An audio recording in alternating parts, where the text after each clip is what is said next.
স্বামীর সাথে শালীন ভাষায় কথা বলতে চায় না, স্বামীর দুঃখ সুখ বুঝতে চায় না, স্বামীর চাহিদা পূরণ করতে চায় না, স্বামীর খেদমত করতে চায় না, স্বামীর দিকে তাকায়া হাসি মুখে একটু কথা বলতে চায় না। বলেন তো এমন নারী আমাদের সমাজে আছে নাকি নাই ভাইয়ারা আমার? একটু মুসলমানের আওয়াজ দিয়ে বলেন না আছে নাকি নাই? হে আমার ভাইয়ারা বন্ধুরা আমার, দুঃখের সাথে কথাগুলো বলতে হয়।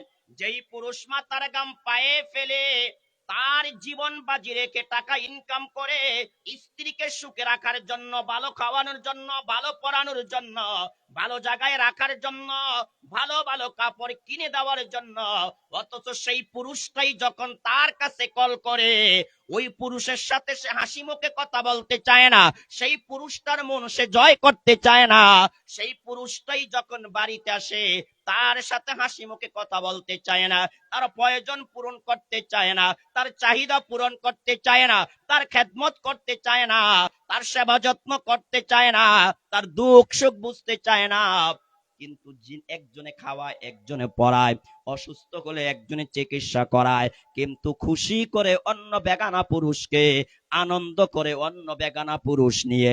বলেন তো এমন মা বোন, এমন নারী আমাদের সমাজে আছে নাকি না? অথচ আমার আপনার নবী স্পষ্ট ভাষায় জানিয়ে দিচ্ছেন, গে পর্দার আড়ালের মা বোনেরা কথাগুলো মনোযোগ দিয়ে শোনেন। عن انس بن مالك رضي الله تعالى عنه قال قال رسول الله صلى الله تعالى عليه وسلم المرأة إذا صلت خمسها وصام شهرها وأحصنت فرجها وأطاعت بالها فلتدخل من أي أبواب الجنة شاءت।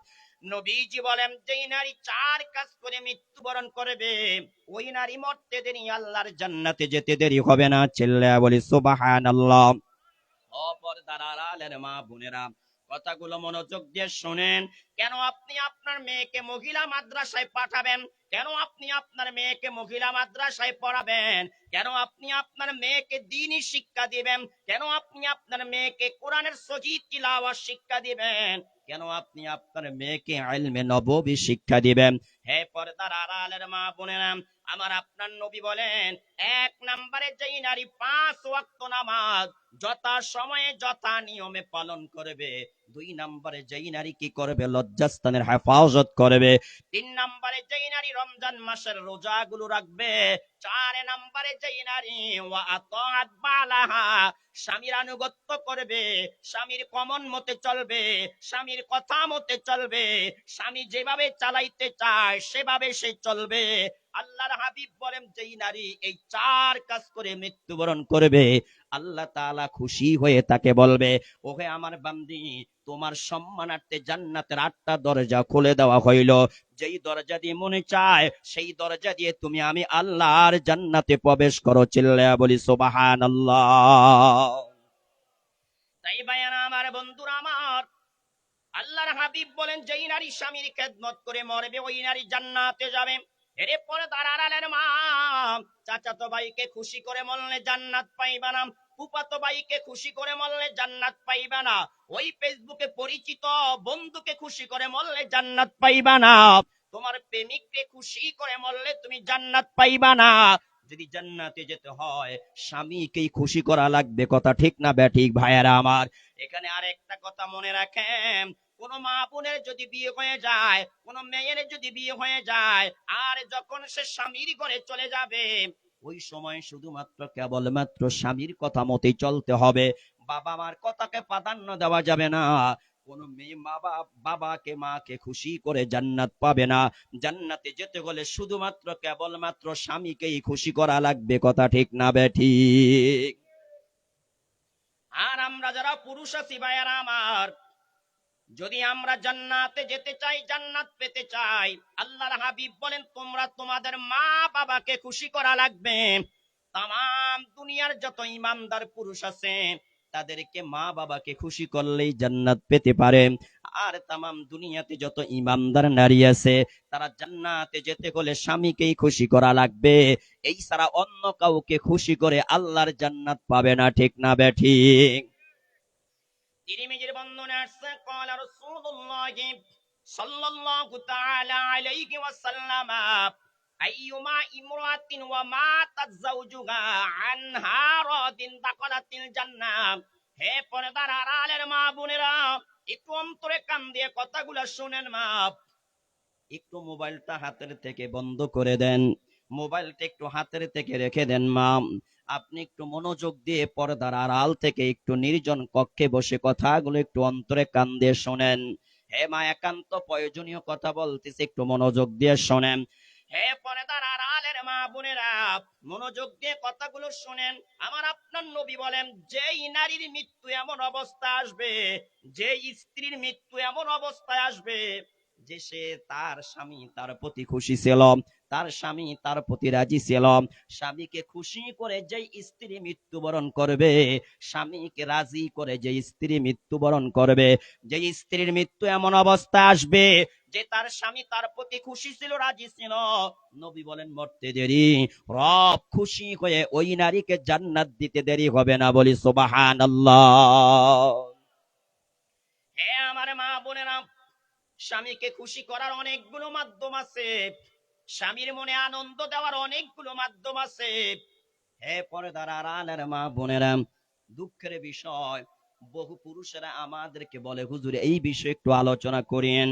আমার স্ত্রী আমাকে ভালোবাসতে চায় না, আমার স্ত্রী আমার কথা মতে চলতে চায় না, আমার স্ত্রী আমার কথা মতে সে কাজ করতে চায় না।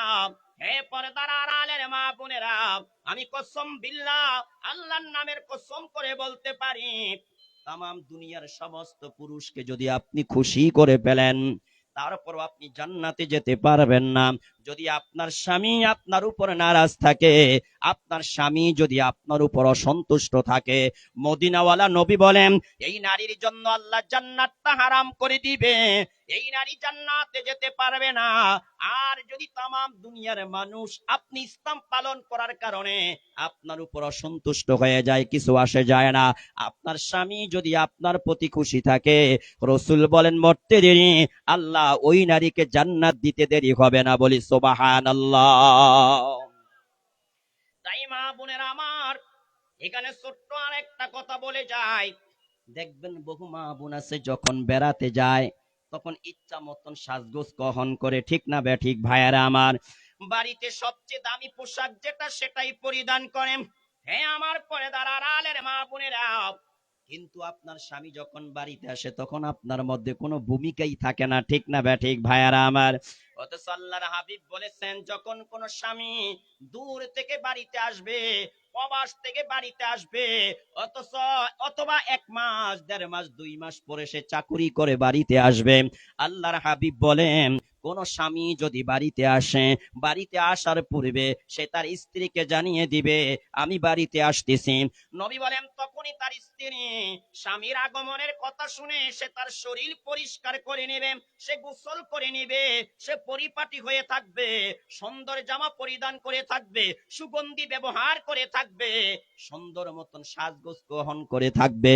যেই মাত্র স্বামী বাড়িতে আসবে, স্বামী যখন দরজায় নক করবে, দরজা খুলে দিয়ে সালাম দিয়ে স্বামীকে রিসিভ করে ঘরে নেবে, ঘরে নিয়ে স্বামীর যা প্রয়োজন তা পূরণ করবে।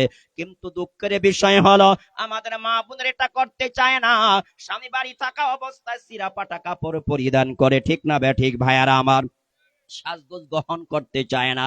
কিন্তু যখন পাশের বাড়িতে কেউ বিবাহ হয়, কাউকে বিয়ে দেওয়া হয়, অথবা পাশের ঘরের মধ্যে মেহমান আসবে, অথবা পাশের ঘরের মেয়ের বিবাহ হয়, অথবা পাশের ঘরের ছেলে বিবাহ করবে, তখন দেখবেন সে সবচেয়ে দামি পোশাক পরিধান করে, সবচেয়ে ভালো ভালো কসমেটিক গুলো ব্যবহার করে, ঠিক না বে ঠিক ভাইয়ারা আমার।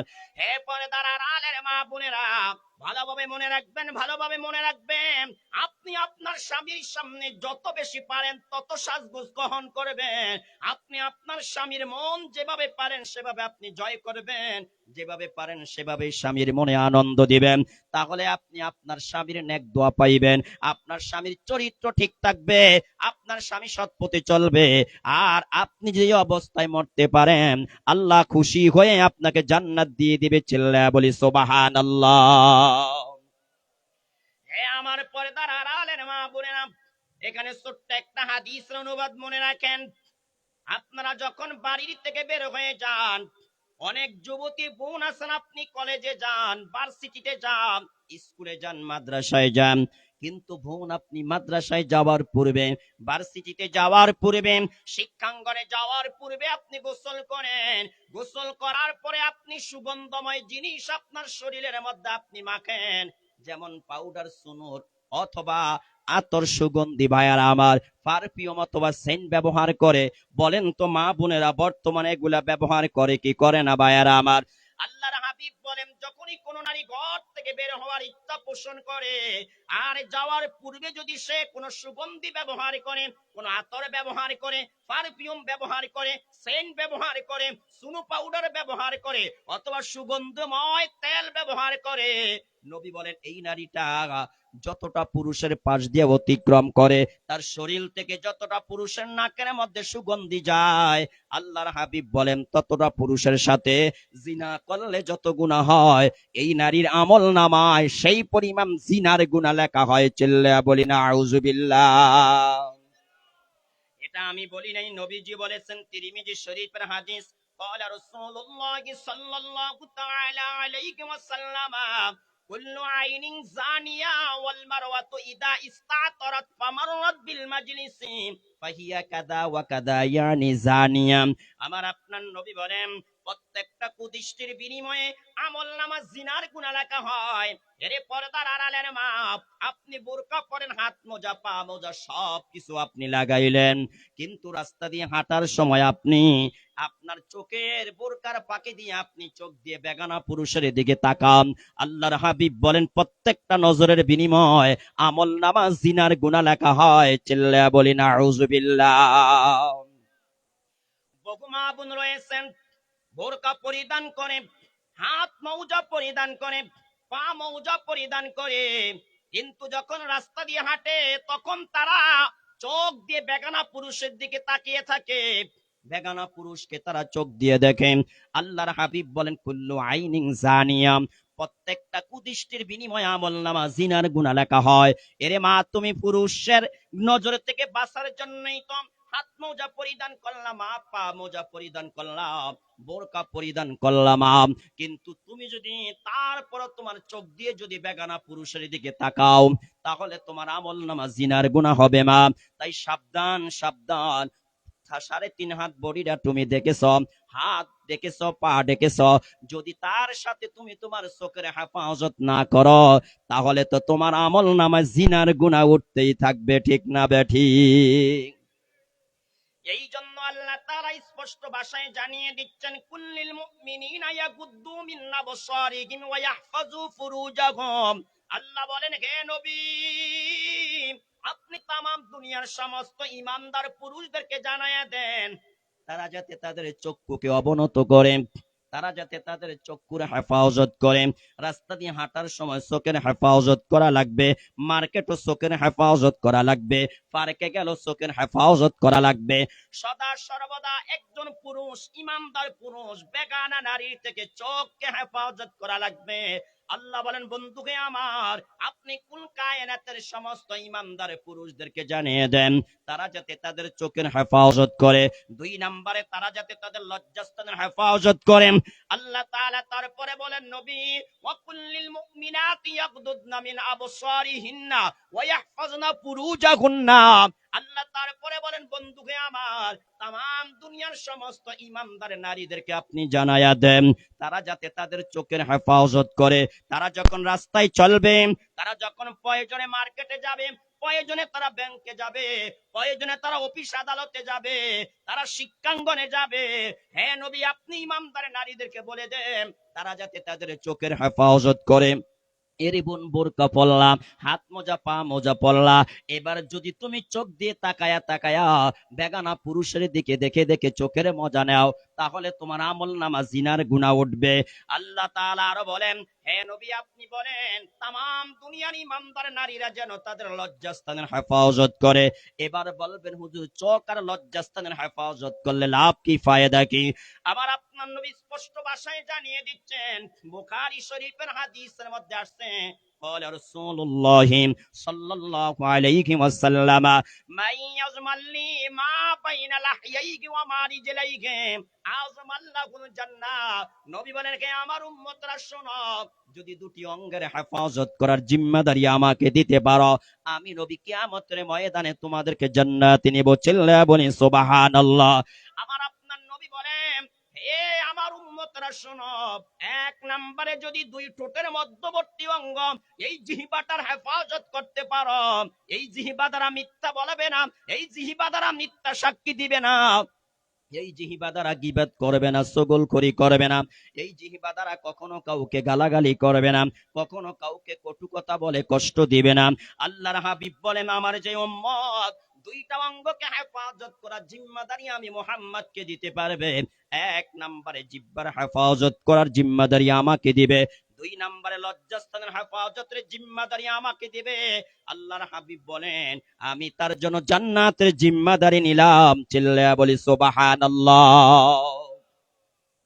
অপরে বর্ণনা আছে উবাদা বিন সামিত রাদিয়াল্লাহু তাআলা আনহু বলেন আমার আপনার নবী বলেছেন ইজমানু লি সিত্তাম মিন আনফুসিকুম আজমাল্লাকুমুল জান্নাহ উসদুকু ইদা হাদ্দাসতুম ওয়া আউফু ইদা ওয়াআদতুম ওয়া আদ্দু ইদা তুমিনতুম ওয়াহফাজু ফুরুজাকুম ওয়া গুদ্দু আবসারাকুম ওয়া কুফু আইদিয়াকুম আল্লাহর হাবিব বলেন আমার যে উম্মত ছয়টা জিনিসের হেফাজত করার জিম্মাদারি আমাকে দিবে আমি নবী তাকে জান্নাতে নেওয়ার জিম্মাদারি নিলাম এরে ভাই কথাগুলো মনোযোগ দিয়ে শুনেন নবী বলেন এক নম্বরে যে সত্য কথা বলবে দুই নম্বরে যেই ব্যক্তি আমানতের হেফাজত করবে তিন নম্বরে যেই ব্যক্তি ওয়াদা দিয়ে ওয়াদা পূরণ করবে চার নম্বরে রাসূল বলেন যেই ব্যক্তি লজ্জাস্থানের হেফাজত করবে পাঁচ নম্বরে আমার আপনার নবী বলেন যেই ব্যক্তি দুটি চক্ষুর হেফাজত করবে ছয় নম্বরে আমার আপনার নবী বলেন যেই ব্যক্তি তার হাতকে হেফাজত করবে আল্লাহর হাবিব বলেন এই ছয়টা জিনিসকে হেফাজত করার জিম্মাদারি যে আমাকে দিতে পারবে আমি মুহাম্মদ তাকে জান্নাতে নেওয়ার জিম্মাদারি নিলাম চিল্লায়া বলি সুবহানাল্লাহ তাই ভাইরা আমার বন্ধুরা আমার বলেন তো বোরকার ভিতর থেকে চোখের হেফাজত করার দরকার আছে নাকি নাই একটু আওয়াজ দিয়ে বলেন না চোখের হেফাজত করার দরকার আছে নাকি নাই বুখারী শরীফের হাদিস আছে আমার আপনার নবী বলেন জিনার 6টা স্টপেজ আছে কয়টা স্টপেজ একটু আওয়াজ দিয়ে বলেন আরো জোরে বলেন কয়টা ভাইরা আমার 6টা জিনা প্রথমে শুরু হয় চোখ দিয়ে বলেন কি দিয়ে শুরু হয় একটু কথা বলেন জিনা প্রথমে শুরু হয় কি দিয়ে শেষ হয় গোপন অঙ্গ দিয়ে কি বলছি বলেন জিনা শুরু হয় কি দিয়ে আর শেষ হয় কি দিয়ে কি ভাই কথা বলেন না ভাইয়ারা আমার বন্ধুরা আমার ভাইয়ারা আমার বন্ধুরা আমার কথাগুলো মনোযোগ দিয়ে শুনেন আল্লাহ তাআলা বললেন হে নবী আপনি ইমানদার সমস্ত পুরুষদেরকে বলে দেন তারা যাতে তাদের চক্ষুকে হেফাজত করে দুই নম্বরে তাদের লজ্জাস্থানের হেফাজত করে আল্লাহ তারপরে বললেন নবী তামাম দুনিয়ার সমস্ত ইমানদার নারীদেরকে বলে দিন তারা যাতে তাদের চক্ষুকে হেফাজত করে এবং তারা যাতে তাদের গোপনাঙ্গকে হেফাজত করে হে আমার ভাইয়ারা বন্ধুরা আমার যদি আমরা চোখ আর গোপনাঙ্গের হেফাজত করতে পারি আল্লাহর হাবিব বলেন আমি তোমাদেরকে জান্নাতে নেওয়ার জিম্মাদারি নিলাম কোথায় নেওয়ার জিম্মাদারি নিলাম একটু আওয়াজ দিয়ে বলেন ভাইয়ারা আমার আরো জোরে বলেন না কোথায় আমরা কি জান্নাতে যেতে চাই কিনা ভাইয়ারা আমার যদি আমরা জান্নাতে যেতে চাই তাহলে অবশ্যই আমাদের চক্ষুকে গুনার থেকে বাঁচাইতে হবে আমাদের গোপনাঙ্গকে গুনার থেকে বাঁচাইতে হবে এই গোপনাঙ্গের আজকে হেফাজত নাই ভাইয়ারা আমার একটু ভালোভাবে সমাজ ও রাষ্ট্রের দিকে তাকিয়ে দেখেন আমাদের বিচারক যারা আমাদের প্রতিনিধি যারা আমাদের উপরে নেতৃত্ব দেয় যারা আমাদের উপরে কর্তৃত্ব করে যারা এই মানুষগুলো রাতের অন্ধকারে জিনা ব্যভিচার ইফটিজিং করে আবার দিনের বেলায় তারা সমাজের বিচারক সাজে ঠিক না ঠিক ভাইয়ারা আমার রাতের অন্ধকারে তারা জিনা ব্যভিচার করে মদ পান করে নেশা করে দেশের সুন্দরী রূপসী মেয়েদের চরিত্র নষ্ট করে আর দিনের বেলা তারা দেশের বিচারক সাজে, ঠিক না ঠিক ভাইয়ারা আমার। আমার আপনার নবী এটা আজ থেকে ১৫০০ বছর আগে বলে গিয়েছেন, এমন একটা সময় আসবে যেই সময় আমার উম্মতের প্রতিনিধিত্ব করবে সমাজ ও রাষ্ট্রের সবচেয়ে খারাপ মানুষ যারা, সবচেয়ে ইতুর শ্রেণীর মানুষ যারা, সবচেয়ে লম্পট পর্যায়ের মানুষ যারা, সবচেয়ে চরিত্রহীন যারা, তারা আমার উম্মতের প্রতিনিধিত্ব করবে। কথা ঠিক না বেঠিক? হ্যাঁ আমার ভাইয়ারা, বন্ধুরা আমার, আজ আমরা আমাদের নেতা বানাইতে ভুল করি ভাইয়ারা আমার। দুঃখের সাথে বলতে হয়, আমার পূর্বে হুজুর অত্যন্ত গুরুত্বপূর্ণ কথা বলেছেন। এরে ভাই মনোযোগ দিয়ে কথাটা শুনেন। আমি আপনাদের কাছে জানতে চাই, আপনাদের মসজিদের ইমাম সাহেব যদি মদ পান করে, আপনারা তাকে নেতা মানবেন? একটু আওয়াজ দিয়ে বলেন না ভাইয়ারা আমার। আপনাদের মসজিদের ইমাম যদি ব্যভিচার করে, আপনারা কি তাকে ইমাম হিসাবে রাখবেন? যদি আপনাদের মসজিদের ইমাম সাহেব যদি ইয়াবা সেবন করে, আপনারা কি তাকে ইমাম হিসাবে মানবেন? একটু মুসলমানেরা আওয়াজ দিয়ে বলেন না, মানবেন নাকি ভাইয়ারা আমার? আপনারা আমার মসজিদের ইমাম সাহেব যদি চুরি করে, আপনি কি তাকে ইমাম মানবেন ভাইয়ারা আমার? আমার আপনার মসজিদের ইমাম সাহেব যদি ডাকাতি করে, বলেন তো আপনারা কি তাকে ইমাম হিসাবে রাখবেন? আমার আপনার মসজিদের ইমাম সাহেব যদি মানুষের সম্পদ লুণ্ঠন করে খায়, বলেন তো তাকে কি আপনারা ইমাম হিসাবে মানবেন? হে আমার ভাইয়ারা, বন্ধুরা আমার, দুঃখ লাগে, একটা মসজিদের ইমাম রাখতে গেলে আমরা কতভাবে পরীক্ষা করি, কতভাবে ইন্টারভিউ নেই, কতভাবে আমরা যাচাই বাছাই করি, হুজুরের এলেম আছে কিনা, আমল আছে কিনা, হুজুরের চরিত্র ঠিক আছে কিনা। কিন্তু সমাজের যখন একজনকে ইমাম বানাই, সমাজের কাউকে যখন নেতা বানাই, রাষ্ট্রের কাউকে যখন নেতা বানাই, তখন আমরা সেই কথাটা বলে যাই। তখন আমরা একটা মদখোরকে নেতা বানাই, একটা ঘুষখোরকে নেতা বানাই, একটা ইয়াবাখোরকে নেতা বানাই, একটা চোরকে নেতা বানাই, একটা ডাকাতরে আমরা নেতা বানাই। কথা ঠিক না ঠিক ভাইয়ারা আমার? হে আমার ভাইয়ারা, বন্ধুরা আমার, অথচ মসজিদের ইমাম রাখার সময় আমরা যেইভাবে যাচাই করি, একটা ওয়ার্ডের মেম্বার বানানোর পূর্ব সেইভাবে যাচাই করার দরকার, ঠিক না ঠিক ভাইয়ারা আমার? একটা ইউনিয়নের চেয়ারম্যান বানানোর পূর্বে আমার আপনার যাচাই করা দরকার। আমি যাকে চেয়ারম্যান বানাইতে চাচ্ছি, আমি যাকে মেম্বার বানাইতে চাচ্ছি, আমি যাকে এমপি বানাইতে চাচ্ছি, আমি যাকে মন্ত্রী বানাইতে চাচ্ছি, আমি যাকে সরকার বানাইতে চাচ্ছি, এই লোকটার চরিত্র ঠিক আছে কিনা, এই লোকটা ভালো লোক কিনা, এই লোকটা সৎ লোক কিনা, এই লোকটা মদ পান করে কিনা, ইয়াবা সেবন করে কিনা, এই লোকটা গাঞ্জা খায় কিনা, এই লোকটা চুরি করে কিনা, এই লোকটা ডাকাতি করে কিনা, এই লোকটা দেশের সম্পদ বিদেশ পাচার করে কিনা, এগুলা আমাকে আপনাকে যাচাই করার দরকার আছে নাকি নাই? একটু মুসলমানের আওয়াজ দিয়ে বলেন না, যাচাই করার দরকার আছে নাকি নাই? হ্যাঁ আমার ভাইয়ারা, বন্ধুরা আমার, একজন ইমাম যদি মদ পান করে, যেইভাবে আমরা তাকে ইমাম মানতে পারি না, একজন ইমাম যদি সুদ খায়, আমরা যেইভাবে তাকে ইমাম মানতে পারি না, একজন ইমাম যদি বিচার করতে যে ঘুষ খায়, আমরা যেইভাবে তাকে ইমাম হিসাবে মানতে পারি না, একজন ইমাম যদি দর্শন করে তারপরে আমরা তাকে ইমাম মানতে পারি না, একজন ইমাম যদি মিথ্যা বলে আমরা তাকে ইমাম মানতে পারি না, একজন ইমাম যদি অনৈতিক কাজ করে আমরা তাকে ইমাম মানতে পারি না, মসজিদের ইমাম যদি জুলুম করে আমরা তাকে ইমাম মানতে পারি না, মসজিদের ইমাম যদি বেপরদায় চলে আমরা তাকে ইমাম মানতে পারি না, মসজিদের ইমাম যদি চুগলখড়ি করে, ইয়াবা সেবন করে, গীবত করে, মিথ্যা কথা বলে, মিথ্যা সাক্ষী দেয়, আমরা তাকে ইমাম মানতে পারি না। ঠিক তেমনি ভাবে আমার ওয়ার্ডের মেম্বার, আমার ইউনিয়নের চেয়ারম্যান, আমার এমপি, আমার মন্ত্রী, আমার সরকার যদি এই কাজগুলা করে, ঠিক তেমনি ভাবে আমরা তাকে মেম্বার বানাইতে পারি না, চেয়ারম্যান বানাইতে পারি না, এমপি বানাইতে পারি না, মন্ত্রী বানাইতে পারি না, সরকার হওয়ার জন্য সাহায্য করতে পারি না, ঠিক না ঠিক? একটু আওয়াজ দিয়ে বলেন না, ঠিক না ঠিক ভাইয়ারা আমার? এই জন্য ভাইয়ারা আমার, বন্ধুরা আমার, সাবধান সাবধান, নেতা বানানোর আগে চিন্তা করেন কাকে নেতা বানাইবেন, ঠিক না ঠিক ভাইয়ারা আমার?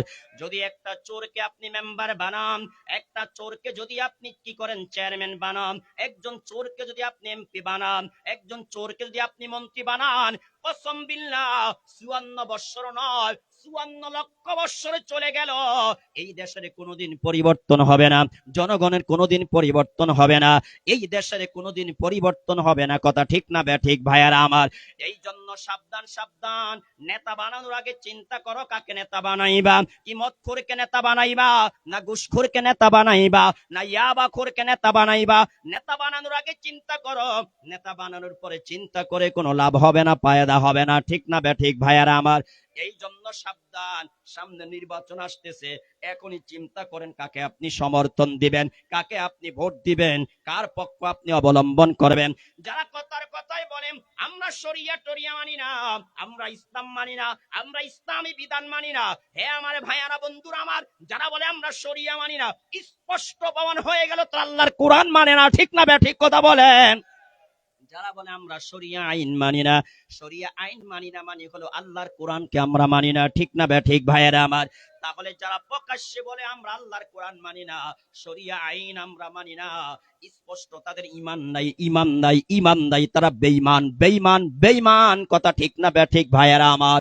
তাহলে কোন ঈমানদার এই বেঈমানদের দল করতে পারে না, কোন ঈমানদার এই বেঈমানদেরকে সাপোর্ট করতে পারে না, কোন ঈমানদার এই বেঈমানদেরকে সাহায্য করতে পারে না।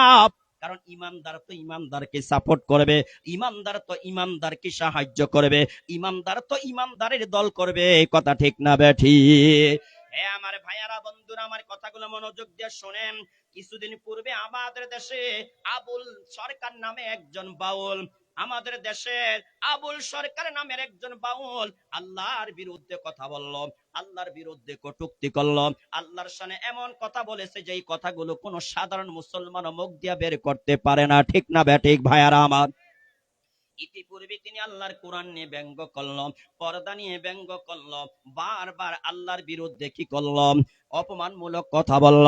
হে আমার ভাইয়ারা বন্ধুরা আমার, আমার দেশের রাজনৈতিক নেতারা তার বিচার চাইবে দূরের কথা, তার বিরুদ্ধে কথা বলবে দূরের কথা, এই অন্যায়ের প্রতিবাদ করবে দূরের কথা, বরং যেই সমস্ত তাওহীদবাদীরা এই আবুল সরকারের বিরুদ্ধে দাঁড়াইল, তার বিরুদ্ধে প্রতিরোধ গড়ে তুলল, তার বিরুদ্ধে বিচার দায়ের করলো ভাইয়ারা আমার, বরং আমার দেশের উপর থেকে নিম্নমান পর্যন্ত অনেক নেতারা তাদেরকে অ্যারেস্ট করার কথা বলেছেন, এদেরকে উগ্রবাদী বলে গালি দিয়েছেন, এদেরকে ধর্মান্ধ বলে গালি দিয়েছেন, এদেরকে সন্ত্রাসী বলে গালি দিয়েছেন। স্পষ্টভাবে মনে রাখেন, ওই আবুল সরকার যেইভাবে আল্লাহর বিরুদ্ধে কথা বলে মুরতাদ হয়ে গেছে, তুমি তার পক্ষ নেওয়ার কারণে তুমি যত বড় দলের যত বড় নেতা হও না কেন, তুমিও একইভাবে মুরতাদ হয়ে গেছো, ঠিক না ঠিক ভাইয়ারা আমার। যদি এই জমিনে কোরআনের আইন থাকতো, আল্লাহর হাবিব আজ থেকে ১,৫০০ বছর আগে বলে গিয়েছেন, মান বাদদালা দীনাহু ফাকতুলু, নবী বলেন যে তার দ্বীনকে পরিবর্তন করে ফেলে তার কোনো শাস্তি নাই, একটাই শাস্তি, তাকে মৃত্যুদণ্ড দিতে হবে, কথা ঠিক না ঠিক? হে আমার ভাইয়ারা বন্ধুরা আমার, তাই আপনাদের কাছে আমি একটা আরজি পেশ করে যাই। নামাজ পড়া যেমন ফরজ, রোজা রাখা যেমন ফরজ, কোরআন তিলাওয়াত করা যেমন ফরজ, হজ করা যেমন ফরজ, যাকাত দেওয়া যেমন ফরজ, পর্দা করা যেমন ফরজ, আল্লাহর জমিনে আল্লাহর আইন প্রতিষ্ঠিত করার জন্য, আল্লাহর জমিনে আল্লাহর বিধান বাস্তবায়ন করার জন্য, আল্লাহর জমিনে আল্লাহর দ্বীন প্রতিষ্ঠিত করার জন্য সে আন্দোলন করাও ফরজ, কথা ঠিক না ঠিক? হে আমার ভাইয়ারা বন্ধুরা আমার, প্রত্যেকটা কথা মনে রাখেন, তাম দুনিয়ার সমস্ত ওলামায়ে কেরাম যদি ঐক্যবদ্ধ হয়ে যদি জিনার বিরুদ্ধে ওয়াজ করে, কোনদিন জিনা বন্ধ হবে না। কারণ আল্লাহ বলেছেন এই জিনা বন্ধ করতে হলে কোরআনের আইনকে রাষ্ট্রীয়ভাবে নিতে হবে, কথা ঠিক না ঠিক ভাইয়ারা আমার। কারণ আল্লাহ স্পষ্ট ভাষায় জানিয়ে দিচ্ছেন, কোন নারী পুরুষ যদি জিনা ব্যভিচার করে তাদের শাস্তি কেমন হবে। আল্লাহ বলেন যদি বিবাহিত নারী পুরুষ জিনা করে ৪ জন সাক্ষীর মাধ্যমে প্রমাণ হয়ে যায়, অথবা স্বীকারোক্তির মাধ্যমে প্রমাণ হয়ে যায়, অথবা গর্ভধারণের মাধ্যমে প্রমাণ হয়ে যায়, আল্লাহ বলেন তাদের শাস্তি হলো রজম করে দুনিয়ার থেকে বিদায় করে দিতে হবে, সঙ্গে সার করে দুনিয়ার থেকে বিদায় করে দিতে হবে। হে আমার ভাইয়ারা বন্ধুরা আমার, কোমর পর্যন্ত মাটি খনন করে, গর্ত খনন করে, গর্তের মধ্যে তাকে ঢুকিয়ে এবার তার দিকে পাথর ছুঁড়ে মারতে থাকো, পাথর মারতে মারতে তাকে দুনিয়ার থেকে বিদায় করে দাও, ওই বিবাহিত নারী পুরুষ উভয়কে দুনিয়ার থেকে বিদায় করে দাও। আল্লাহ বলেন এই শাস্তি প্রয়োগ করতে যে যাতে তোমাদের অন্তরে তাদের প্রতি কোনো দয়া তৈরি না হয়, তাদের প্রতি যাতে মায়া তৈরি না হয়। আল্লাহ আরো বললেন ওয়ালিয়াশহাদা আযাবাহুমা তাইফাতুম মিনাল মুমিনিন, হে দুনিয়ার রাজা বাদশারা শোনো, এই শাস্তি দিতে যে গোপনে শাস্তি দেওয়া যাবে না, জেলখানার ভিতরে শাস্তি দেওয়া যাবে না, ঘরের কুঠুরির মধ্যে শাস্তি দেওয়া যাবে না, অন্ধকার মহলে শাস্তি দেওয়া যাবে না। আল্লাহ বলেন এই শাস্তিটা রাজপথে দিতে হবে, রাজপথে দাঁড় করায় শাস্তিটা দিতে হবে। এই শাস্তি যখন তামাম দুনিয়ার এই দেশের সমস্ত নাগরিকরা দেখতে পাবে, রকম তারা সতর্ক হয়ে যাবে। এই নারী পুরুষ জিনা করার কারণে আজ রাজপথে দাঁড় করিয়ে তাদেরকে ফাঁসি দেওয়া হচ্ছে। এই জন্য আমরা আর ভবিষ্যতে কোনোদিন এই কাজ করব না। কথা ঠিক না ঠিক ভাইয়ারা আমার? হে আমার ভাইয়ারা, বন্ধুরা আমার, আল্লাহ তাআলার প্রত্যেকটা বিধানের পিছনে হিকমত আছে নাকি নাই বলেন? একটু আওয়াজ দিয়ে বলেন না, হিকমত আছে নাকি নাই? এখন আপনারা বলতে পারেন, হুজুর আল্লাহ তাআলা চুরি করলে হাত কাটার বিধান কেন দিলেন? আল্লাহ তাআলা চুরি করলে হাত কাটার বিধান কেন দিলেন? আল্লাহ তাআলা মানুষ জিনা ব্যভিচার করলে তাদেরকে রজম করার বিধান কেন দিলেন? এরে ভাই, একটু মনোযোগ দিয়ে শোনেন। মানুষের মালের দাম আল্লাহর কাছে অনেক বেশি, মানুষের জানের দাম আল্লাহর কাছে অনেক বেশি, মানুষের ইজ্জতের দাম আল্লাহর কাছে অনেক বেশি। আল্লাহ মানুষের জানের হেফাজত করার জন্য এই জন্য বিধান দিয়েছেন, কেউ যদি কাউকে অন্যায় ভাবে হত্যা করে তাহলে হত্যার বিনিময়ে হত্যা। ঠিক না ঠিক ভাইয়ারা আমার? কেউ যদি জিনা ব্যভিচার করে, তার আত্মমর্যাদা নষ্ট করে ফেলে, বংশ মর্যাদা নষ্ট করে ফেলে, তার সম্মান নষ্ট করে ফেলে, আল্লাহ বলেন এই জন্য তাকে সঙ্গে সার করতে হবে।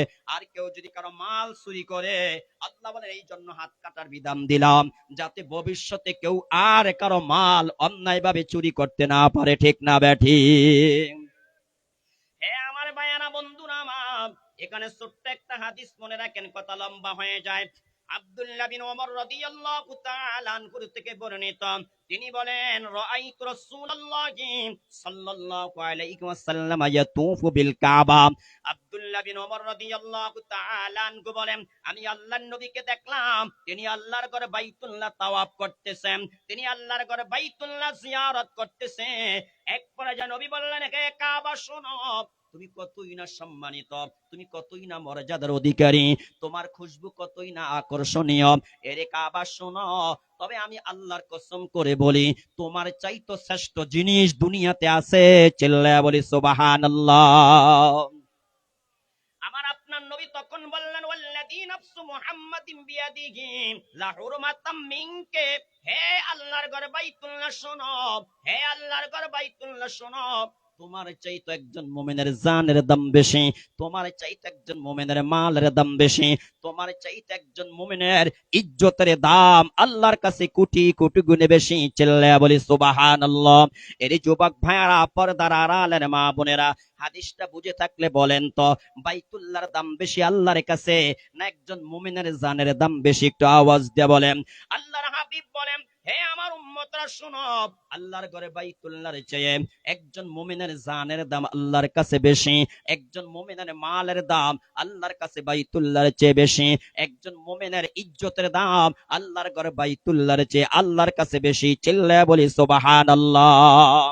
হে আমার ভাইয়ারা, বন্ধুরা আমার, এই হাদিসের ব্যাখ্যা করতে যে মুহাদ্দিসগণ বলেন, কোন মুসলমান যদি কোন মুসলমানের ইজ্জত নষ্ট করে, সে যেন আল্লাহর ঘর বাইতুল্লাহটাকে ধ্বংস করে দিল। কোন মুসলমান যদি কোন মুসলমানকে অপমান করে, সে যেন আল্লাহর ঘর বাইতুল্লাহকে ধ্বংস করে দিল। কোন মুসলমান যদি কোন মুসলমানের মাল সম্পদ আত্মসাৎ করে, আল্লাহর হাবিব বলেন, আল্লাহর ঘর বাইতুল্লাহ ধ্বংস করে দিলে যেমন গুনাহ হয়, তার আমলনামা তার চেয়ে তার বড় গুনাহ লেখা হয়। কোন মুসলমান যদি কোন মুসলমানে অন্যায় ভাবে হত্যা করে, আল্লাহর হাবিব বলেন, সে যেন আল্লাহর ঘর বাইতুল্লাহকে হত্যা নষ্ট ধ্বংস করে দিল। চিল্লায়া বলি নাউযুবিল্লাহ। এই জন্য ভাইয়ারা আমার, বন্ধুরা আমার, কোন মানুষ যাতে কোন মানুষের মাল অন্যায় ভাবে আত্মসাৎ করতে না পারে, কোন মানুষ যাতে কোন মানুষের সম্পদ অন্যায় ভাবে চুরি করতে না পারে, এই জন্য আল্লাহ তাআলা বিধান দিয়ে দিয়েছেন, চুরি করলে হাত কেটে ফেলতে হবে।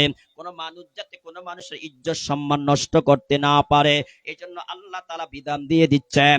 হে জগতের মানুষরা শোনো, যদি কেউ জিনা ব্যভিচার করে, চারজন সাক্ষীর মাধ্যমে প্রমাণ হয়ে যায়, তাহলে তাকে সঙ্গে সার করে দুনিয়ার থেকে বিদায় করে দিতে হবে। এই জন্য ভাইয়ারা আমার, বন্ধুরা আমার, আল্লাহ তাআলার প্রত্যেকটা বিধানের পিছনে হিকমত রয়েছে, হিকমত রয়েছে। যদি আমরা এই দেশে শান্তি পেতে চাই, শান্তিতে থাকতে চাই, যদি আমাদের মা বোনেরা ইজ্জত সম্মান নিয়ে দুনিয়াতে থাকতে চায়, অবশ্যই অবশ্যই আল্লাহর কোরআনকে সংবিধান বানাইতে হবে। ঠিক না ঠিক ভাইয়ারা আমার? হ্যাঁ আমার ভাইয়ারা, বন্ধুরা আমার, কথা ওই দিকে নয়, কথা লম্বা হয়ে যায়। আল্লাহর হাবিব বলেন জিনা শুরু হয় চোখের মাধ্যমে আর জিনা শেষ হয় গোপনাঙ্গের মাধ্যমে। ঠিক না বেঠিক ভাইয়ারা আমার? এই জন্য আল্লাহ বলেন, হে নবী ইমানদার পুরুষদেরকে বলে দেন, ইমানদার নারীদেরকে আপনি বলে দেন, তারা যাতে তাদের চক্ষুকে হেফাজত করে। 2 নম্বরে তারা যাতে তাদের লজ্জাস্থানকে হেফাজত করে। আল্লাহর হাবিব বলেন জিনা শুরু হয় চোখের দ্বারা আর জিনা শেষ হয় গোপনাঙ্গের দ্বারা। বুখারীর হাদিস আছে, ক্বালা রাসূলুল্লাহি সাল্লাল্লাহু আলাইহি ওয়াসাল্লাম, আল আইনানি জিনাহুমান নাজ ওয়াল উযুনানি জিনাহুমাল ইস্তিমা ওয়াল লিসানু জিনাহুল কালাম ওয়াল ইয়াদু জিনাহাল বাতশ ওয়াল রিজলু জিনাহাল খুতা। আল্লাহর হাবিব বলেন চোখের জিনা হলো চোখ দ্বারা বেগানা পুরুষ বেগানা নারীকে দেখা, বেগানা নারী বেগানা পুরুষকে দেখা।